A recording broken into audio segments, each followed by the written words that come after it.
आपके पास घी नहीं है और घी खाने का मन है तो उधार लेके घी खाओ, क्योंकि उस वक्त शायद मुझे लगता है शराब नहीं होती थी।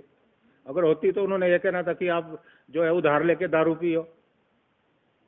तो उनका जो सिद्धांत है वो पूरा का पूरा भारतीय जनता पार्टी जो है वो उस सिद्धांत पे चल रही है। मैं तो ये कहूंगा कि ये जो भाजपा के लोग हैं ये चारवाक ऋषि की संतानें हैं या उनके अनुयायी हैं। अब आप देखिए देश के क्या हालात है। आपके पास देश चलाने के लिए पैसा नहीं है। आप 1,75,000 करोड़ रिजर्व बैंक से ले रहे हो, जो कि पहली बार हुआ है, आज तक किसी ने नहीं लिया। आर्थिक स्थिति पहले भी खराब रही है देश की, लेकिन किसी ने नहीं लिया। लेकिन ये रिकॉर्ड मनमोहन सिंह जी ने बनाया। और कोरोना महामारी के चलते तो हमारी जीडीपी लगातार गिरती जा रही है, बेरोजगारी बढ़ रही है, लोगों की इन्होंने कहीं मदद नहीं की। बताएं किसकी मदद की इन्होंने? लोगों को मदद की दरकार थी, या व्यापारियों की मदद की, छोटे दुकानदारों की मदद की, नौजवानों की मदद की, कोई बेरोजगारी को दूर करने का इन्होंने उपाय किया? और सेंट्रल विस्टा प्रोजेक्ट प्रधानमंत्री जी की का स्वप्न है। अब 20,000 करोड़ का प्रोजेक्ट है। अब मुझे बताइए हमें नई संसद बनाने की आज क्या जरूरत है? अब जो हमारी संसद है बिल्कुल ठीक है, ऐतिहासिक है। ये पैसा आप क्यों खर्चना चाहते हैं? प्रधानमंत्री का जो अपना आवास है वो भी आलीशान बनने वाला है। और तो और प्रधानमंत्री जी 8,600 करोड़ का जेट खरीद के लाए। अमेरिका के जो राष्ट्रपति हैं वो उस जेट में सफर करते हैं, जो बोइंग विमान है। तो अब हमारे प्रधानमंत्री जी भी उनसे पीछे नहीं रहना चाहते, वो भी लाए, वो भी बराबरी करना चाहते हैं। अब आप देखिए अमेरिका की तुलना हम भारतवर्ष से नहीं कर सकते। उनकी आर्थिक स्थिति मजबूत है, उन्होंने लिया, मुख्यमंत्री जी भी प्रधानमंत्री जी भी लेना चाहते हैं। और हमारे जो मुख्यमंत्री जी हैं वो भी बिल्कुल नक्शे कदम पे चल रहे हैं। अभी लगातार कर्ज की गर्त पे गिरता जा रहा है। लगभग 35-36 हजार करोड़ का कर्जा इन 4 वर्षों में मुख्यमंत्री ले चुके हैं। प्रदेश में संसाधनों को जुटाने का कोई प्रयास नहीं हुआ है।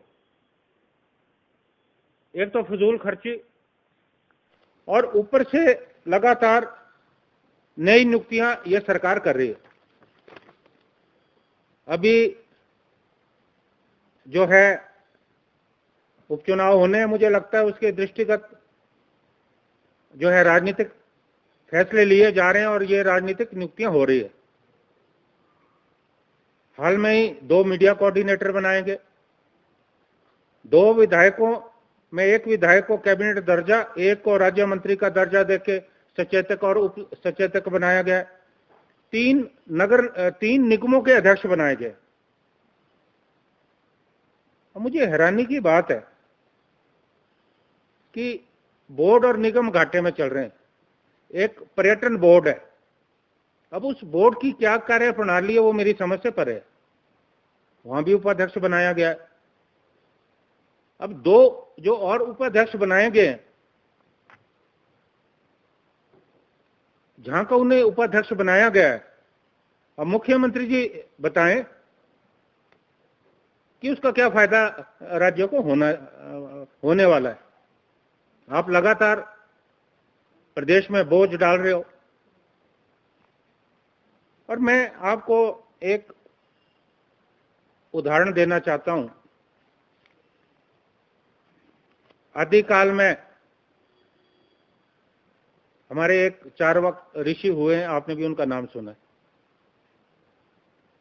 वो जो ऋषि हैं, अगर आपके पास घी नहीं है और घी खाने का मन है तो उधार लेके घी खाओ, क्योंकि उस वक्त शायद मुझे लगता है शराब नहीं होती थी।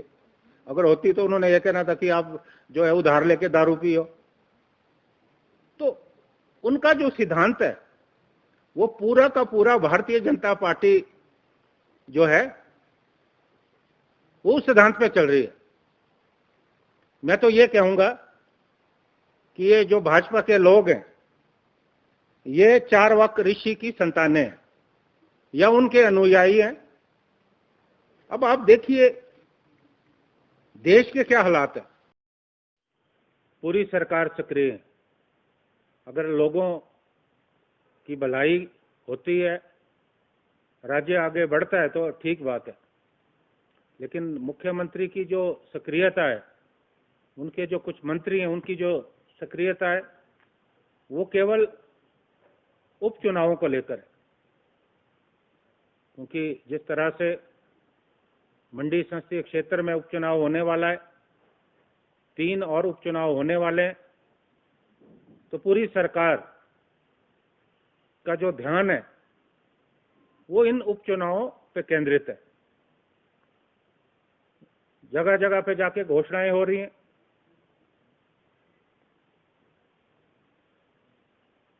एसडीएम ऑफिस खोले जा रहे हैं, नई तहसीलें खोले जा रही हैं और बजट का कोई प्रावधान नहीं।